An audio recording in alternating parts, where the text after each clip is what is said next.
It's time now for Johnny Dollar. Pat McCracken, Johnny, Universal Adjustment Bureau. Hi, Pat. What's new? At the moment, Cooper's Bend, Nevada. Never heard of it. Neither did I till this morning. They're having a big celebration out there, Frontier Week. So what do you want from me? A beard? It might help if you started growing one, Johnny. And how about a 10-gallon hat? You got one of those? Oh, sure. And my horse is tied up in the bedroom. Now, look, what's this all about, Pat? Well, from what I can gather, Cooper's Bend was just a sleepy little western town dying on its feet. That is, until last week. So what happened last week? A publicity man named Bill Williams organized this Frontier Week to wake the town up. I guess somebody out there doesn't like being waked up. What do you mean? Oh, looks like somebody's trying to put Bill Williams to sleep. The hard way. I'll be right over.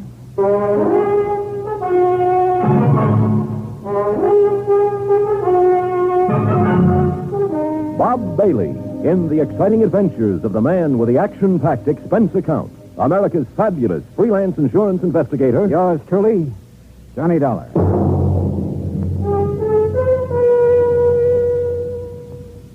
And now, Act One of yours truly, Johnny Dollar.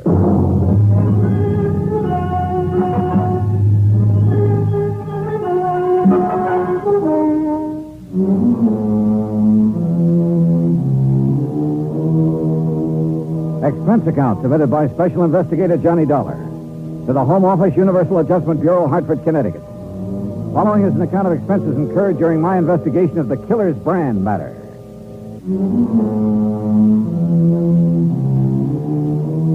Expense account item 1, $1.20, cab fare from my apartment to the office of Universal Adjustment Bureau. Pat McCracken was waiting for me. Not too much to go on, actually, Johnny, but I figure it's worth your taking a trip out to Cooper's Bend to see what's what. One of the companies we represent has a hefty policy on Bill Williams' life. Who is this Bill Williams? What's he do? Little of this, little of that, I guess. Sort of a fly-by-night type. Freelance publicity, that sort of thing. Hey, you suggested over the phone that there'd been an attempt on his life out there. Well, at least somebody took a shot at him. Oh? You have any idea who? No. That's what I want you to find out. Could have been an accident, Pat. Maybe somebody got carried away during one of the at celebrations. 2 o'clock in the morning, Johnny. Even during Frontier Week, people in Cooper's Bend don't stay up that late. Okay. Where do I find Williams? There's only one hotel. You look for him there. And, Johnny? Yeah? Watch yourself. Some of those characters out there can shoot pretty straight. And one of them is pretty riled up about something. Shoot straight. He missed Williams, didn't he? Oh, yeah. The first time. Expense account item 2, $187.50. Incidentals and transportation by plane and a rented car to Cooper's Bend, Nevada. The town was baking in the sun when I arrived in the middle of the afternoon. Aside from the fact that there were cars parked on the main street instead of a string of horses, the place could have easily passed as a set for a Western movie. A saloon, a general store, one weather-beaten hotel, the works. I kept wanting to go around behind the buildings to see if they were real. There was even a big horse trough in front of the hotel. I stopped for a moment to take a look at it, and that was my first mistake. Suddenly, I heard a crowd bearing down on me. Come on, let's get him. Hey, look at him, a real dude. I'll lay off him. This is kid stuff. What do you mean, lay off of him? You know the Frontier Week rule. Hey, look, what's this all about? Come on, mister, off with your shirt. My shirt. Now, just a minute. Rules, partner. Anybody on the street without a 10-gallon hat during Frontier Week gets sunk in the horse trough. Yeah, well, look, I just got into town. How am I supposed to know the rules? Well, this is one good way of finding them out, stranger. Anybody want to sell me a 10-gallon hat quick? Too late, buddy. Well, he's got a sense of humor anyway. Come on, I'll help you off with your shirt, stranger. Okay. That's it. Now, just take it easy, partner. Take it easy. Welcome to Frontier Week, partner. Oh, thanks. Thanks a lot.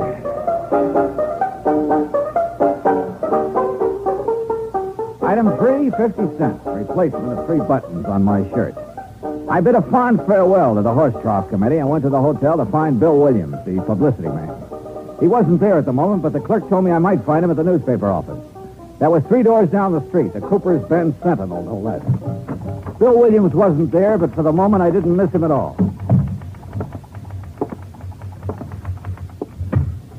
Oh, hello. Well, hi. You must be Miss Cooper's Bend Frontier Week. Ha. You run the paper? Wrong again. I just work here. Well, I'm not doing very well so far, am I? Oh, I don't know. Don't give up. Oh, I won't. My name's Johnny Dollar. Lois, Johnny. Well, I'm looking for a guy named Bill Williams, Lois. Do you know him? Yeah, I know him. Where can I find him? Well, this is as good a place as any. He ought to be here soon. Last I saw him, he was with Fred Kirby. Kirby? The editor of this paper. The two of them were all wrapped up in further plans for our glorious Frontier Week. I gather Frontier Week doesn't appeal to you. It's a two-bit idea, like everything else about this town. Oh, here's Fred. This is Johnny Dollar, Fred Kirby. Well, thanks, but we've already met. Mr. Kirby was one of the boys who helped me take a swim in the horse trough a couple of minutes ago. All in fun, Mr. Dollar. Part of Frontier Week. Yeah, sure. Kirby, I'm looking for Bill Williams. Oh, he's out making some final arrangements for the rodeo this afternoon. He ought to be back in a few minutes. Okay. Any place I can get a cup of coffee while I'm waiting? Oh, sure. 4 doors down the street. You can't miss it. I'll show you where it is, Johnny. Fine, thanks. I thought you had some work to get out, Lois. It'll keep. You don't mind, do you, Fred? Oh, no, of course not. Well, take your time. As we left, I could sense an undercurrent between Lois and Fred Kirby. And I could see his point. Matter of fact, though, undercurrent was too mild a word for Lois. Item 3, 20 cents. Coffee for Lois and me. You going to be in town long, Johnny? Oh, it depends. How long does Frontier Week last? This is the last day. Oh. Rodeo this afternoon, dance tonight. That ends it. Then the town goes back to sleep, huh? Probably. I won't be here to watch it, though. Oh, where are you going? Away. As far away as I can get. For long? For good. Well, how about your job? You mean the paper? That's a job? I think I can get along without it. How about the editor? Can he get along without you? Fred Kirby? Sure, why not? I don't know. I thought he Where you depended... been, Lois? I've been looking for you. Having a cup of coffee, obviously. This is Johnny Dollar, Dan. Dan Biggers, Johnny. Owns a ranch near here. Dollar? Hi. Look, Lois, about the dance tonight. What time will I pick you up? Oh, I don't know about the dance, Dan. I don't know if I'm going or not. We're gonna go, Lois. Look, Dan. I said we're gonna go. Oh, for heaven's sake. Thanks for the coffee, Johnny. Lois! You know, Biggers, if you don't mind my saying so, that approach doesn't seem to go over so well with her. Yeah? Well, I do mind your saying so. I don't need any advice from you. Okay. And just for the record, Lois and I are engaged. Oh, congratulations. Don't get funny with me. Oh, now, easy, Biggers. Simmer down. You simmer down, Dollar. What do you mean? I mean, stay away from Lois. Are you kidding? So I bought her a cup of coffee. Anything wrong with that? You heard me. Stay away from her. One thing about Lois, she sure had the knack of stirring people up. The news that she was engaged to Biggers was quite a surprise, though, and I wondered if she was as eager about it as he was. If so, she didn't show it. But all of this wasn't getting my job done, which was to find out who'd made the attempt on Bill Williams' life. I went back to the newspaper office, and pretty soon he came in. He turned out to be the gent who'd supervised my dunking in the horse trough. Well, you're probably not feeling very kindly toward me at the moment, Dollar. Why not? You come all the way out here to protect me and get thrown in the trough right off the bat. I didn't know who you were. Look, you better get yourself a 10-gallon hat so it won't happen again. Don't worry, I'm going to. As I understand it, Williams, this Frontier Week was your idea. Yeah. Yeah, I was driving through here on my way to Frisco a few weeks ago. The town was dead on its feet, but I could see the possibilities of waking it up. So I cooked up this scheme. The town went for it. How come you were so interested in waking the town up? For the dough, what else? I get 10% of the gross on the rodeo, dance, and other celebrations. I figured to get close to 1,000 out of it, and frankly, I can use the money. I see. Well, how about this attempt on your life? Come on. Out back, I'll show you. Show me what? My car. There it is. Take a look at the windshield. Yeah. Bullet hole. Mm-hmm. How did it happen? I was driving along the road just outside of town the other night, and all of a sudden, whammo. And I got a pretty good idea who did it. Oh. The rancher, Dan Biggers. Oh? Why? I smiled at Lois. Oh, now look. Touchy as big as is about Lois, that's not enough reason for Oh, him. wait. She smiled back at me. Is that all there was to it? Of course it was. You think I'm crazy or something? The trigger-happy Biggers is so jealous of her he can't see straight. I'm not stupid enough to get mixed up in anything like that. Yeah, he's jealous, all right. Lois and I worked together at the newspaper office on some of the publicity for Frontier Week. Biggers didn't like that. Speaking of the newspaper, do you know the editor very well? Oh, Fred Kirby? I met him when I first came here, is all. Why? He's been keeping an eye on us through the window ever since we've been standing here. Oh? You think he might be interested in Lois? It wouldn't surprise me. He makes that job of hers on the paper pretty easy for her. After all, it wouldn't be hard to be interested in Lois. No, I'm sure it wouldn't. Well, you'd better quit driving around the roads at night, Williams. Don't worry. Ever since it happened, I've been staying right here in town at night with the bright lights. I think I'm home free now anyway. Yeah? The dance tonight winds up Frontier Week. Tomorrow noon, I get my share of the dough, and then I'm leaving. Yeah, Lois mentioned something about leaving town then, too. Yeah, she used to make noises about leaving when we were working together. I doubt if she means it, though. I think she's just trying to get Biggers riled up. That isn't hard. Now, wait a minute. Remember now, she said it once in the office when Fred Kirby was around. What was his reaction? He didn't say anything at all, but he gave her a real funny look. I see. Well, I got to go make the final arrangements for the dance tonight. You going to be there? Oh, yeah. In the meantime, Williams, better keep your eyes open. Don't worry. Since that attempt on my life, I've sprouted eyes in the back of my head. Oh, and speaking of head... Yeah? You better get yourself a 10-gallon hat.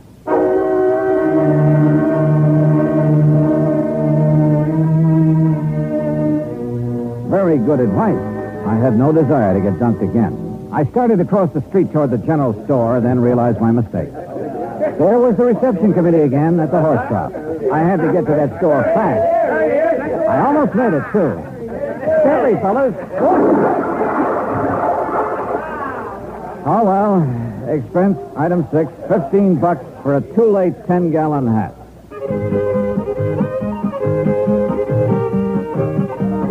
The dance was in full swing when I got there. I didn't see Lois at Biggers. Looks like he didn't get that date after all. Pretty soon I spotted Williams near the bandstand.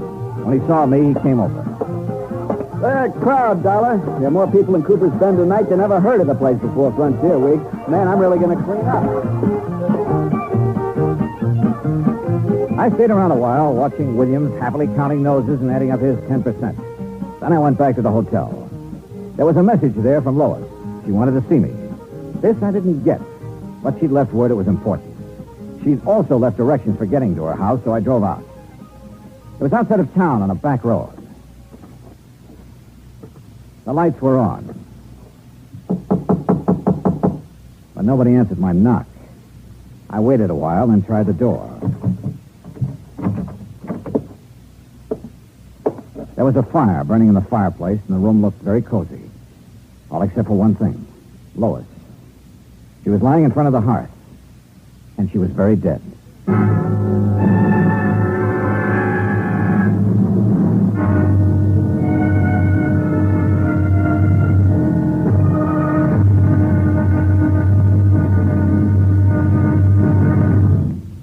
And now, Act Two of yours truly, Johnny Dollar, and the Killer's Brand matter.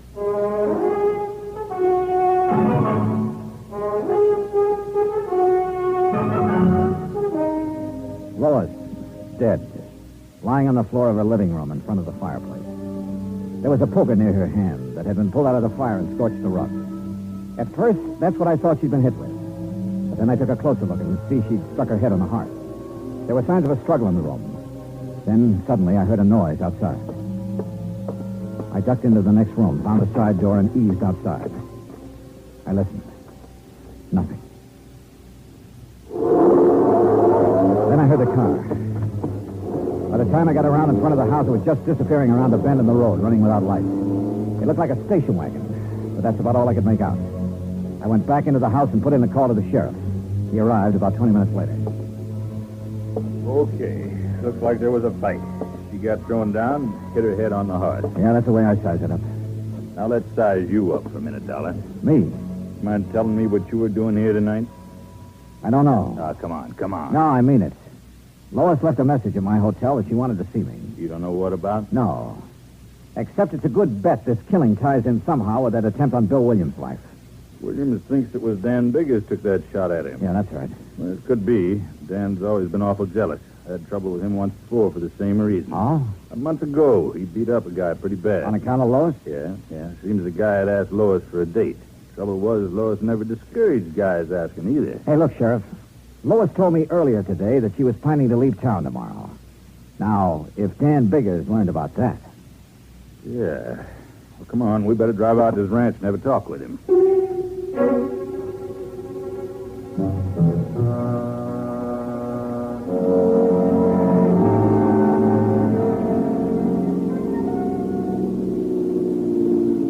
There's the gate, Johnny. Ranch house is up on the rise. Yeah.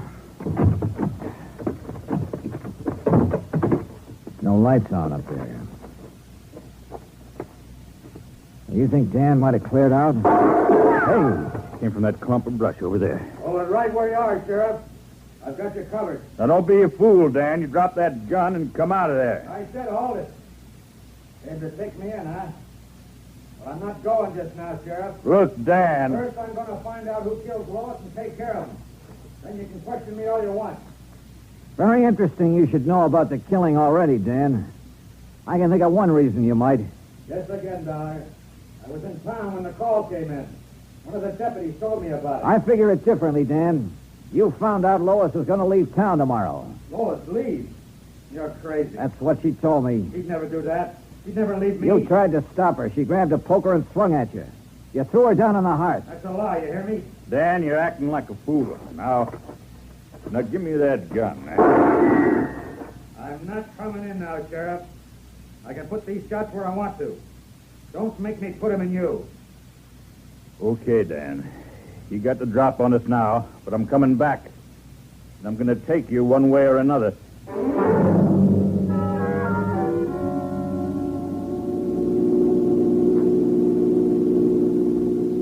You know, Sheriff, I can't help feeling kind of sorry for Dan.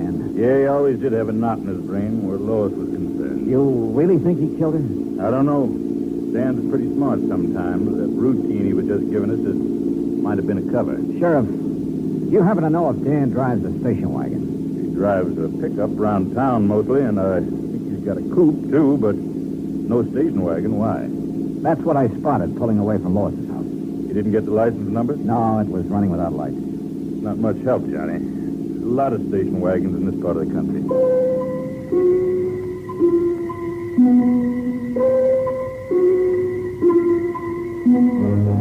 Expense account item 8, $1. 2 drinks for me, while I tried to put some pieces together.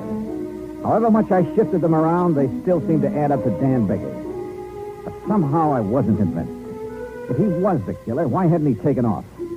Of course, maybe he figured he couldn't very well leave his ranch. So I went round and round again and ended up nowhere. I started thinking of other possibilities. Bill Williams, for instance. I'd seen him at the dance, but he could have left for half an hour and nobody'd have missed him in the crowd. But why? I couldn't figure any motive for him. And then I thought of Fred Kirby, the editor. Yeah, he might be worth talking to. So I went to the newspaper office. Kirby and Bill Williams were there. Any idea who killed her, Johnny? I don't know, Williams. That's what I want to talk to the two of you about. I'll bet anything it was Dan Biggers. What makes you so sure, Kirby? You saw him around, Lois. You know the way he was. Question is, if he did it, why? Lois said she was leaving. Maybe he couldn't stand the idea. He claims he didn't know she was planning to leave. That's a lie. Oh, is it? I heard her tell him once right here in this office. You know, it's quite a coincidence. What's that? Lois was going to leave town tomorrow, Williams. So were you. You weren't by any chance going to leave together now, were you? Now, look, G-Man, I told you there was nothing between us. You think I'm a jerk to go fooling around with her knowing what Biggers was like? Sure, she kidded me about, what was it, Kirby? Hitching a ride to Frisco with me? Yeah, here in the office once. Williams just laughed it off, and that's all there was to it. Hey, wait a minute. If Biggers happened to hear about it... Yeah, maybe. No, Dollar. I was smart enough not to get involved with her. Matter of fact, I guess I'm one of the few guys in town who can make that statement. Hey, you don't have to talk that way about her. I'm sorry. I guess I'm tired. There you go, turn in. I'll see you in the morning, Dollar. You'll be around, huh? Yeah, to pick up my money. Night. You know, Kirby, you're trying pretty hard to pin this on Dan Biggers. Why? Because I think he did it. He didn't want Lois to leave. There's someone else didn't want her to leave either. Who? You. What? You've been carrying the torch for Lois quite a while, haven't you? What's that got to do with it? And what business is it of yours? I think it all ties in. Well, I didn't kill her if that's what you're You thinking. drive a station wagon, don't you?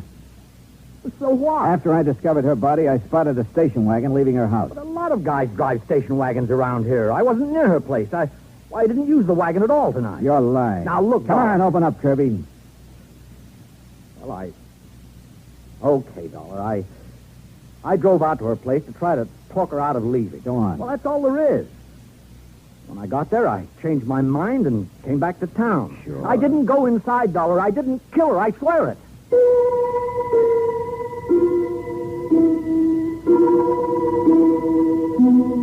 I called the sheriff, and he took Kirby in for further questioning. But by morning, he hadn't changed his story. Oh, he admitted being at the scene of the murder, but that's all he'd admit. He was still a big question mark, and we were still nowhere. The sheriff went out to Biggers' ranch again, hoping Dan would give himself up peaceably if he knew Kirby was in custody. I had a cup of coffee and went outside. Bill Williams was in front of the hotel. Anything new on the killing, Johnny? Well, you know Kirby was being questioned. Yeah. Surprised me at first, but then I got to thinking, he's a strange guy. He doesn't say much, but there's a lot going on inside, particularly about Lois. Yeah. Did you get your cut of the dough from Frontier Week all right? Yeah. Well, I'm sure glad it's over. That killing last night turned the whole deal sour. I'll be glad to get the taste of this town out of my mouth. Uh-huh. When are you leaving? I told the sheriff I'd be around in case he wants me for further questioning. I'll leave when he says the word. There he is. What's with the crowd heading this way? I don't know. Okay, well, we got it last. What are you talking about? You ain't wearing your 10-gallon hat, and that sure looks like a horse trough you're standing next to. That's right. Now, what? Frontier Week is over. You thought the idea in the first place. We thought you'd like to die. I'm in no mood for jokes this morning. I'll lay off. Can't you take a joke? No, not this morning. I'm sick of the whole idea. I said lay off, and I mean it. Let him away.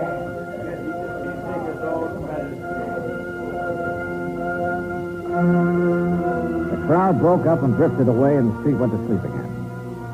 But all of a sudden, I woke up. I thought of that hot poker I'd found lying near Lois's body, and a couple of things added up fast. Sure, it was a wild idea, but it was worth a chance.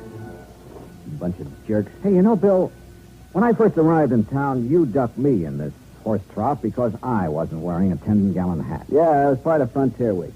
Well, you're not wearing a hat now. Look, like I told those guys, Frontier Week's over. I still want to return the compliment. Am I going to have trouble with you too, Dollar? I guess you are, because I'm going to duck you in that trough. Take off your shirt. Now, look, stay away from me. I said take it off. Get your hands off of me. What's the matter? You afraid to take it off? What are you talking about? Let go. I said let go. Where? What do you know? A nice big burn on your chest and on your arm. A few scratches, too. Lois did that just before you killed her. Branded you. Okay, smart boy, there's a gun in my pocket and it's pointed right at you, so just relax. You were a lot more involved with Lois than you were letting on, Williams. Why did you kill her? I was trying to shake her. She wouldn't shake. She wanted to go with you, huh? Yeah, and that would have been just great, dragging something like her with me to San Francisco. That's a real sweet thing to say. I suppose you said it to her, too. That's when she grabbed the poker. Come on, Dollar, we're getting off the street. Now move. My hand was beside the horse trough. I scooped the water right into his face. The shot went wild, but his chin was wide open.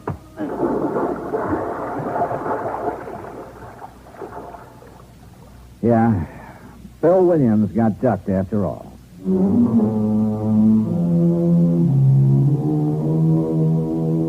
Expense account item 10, $183.50. Transportation and incidentals back home. Total expenses, $528. Remarks.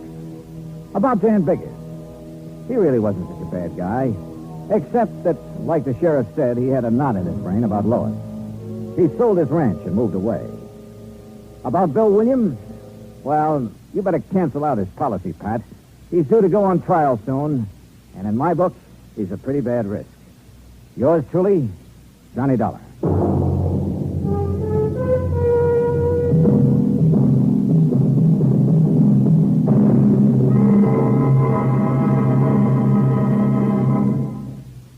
Now, here's our star to tell you about next week's story.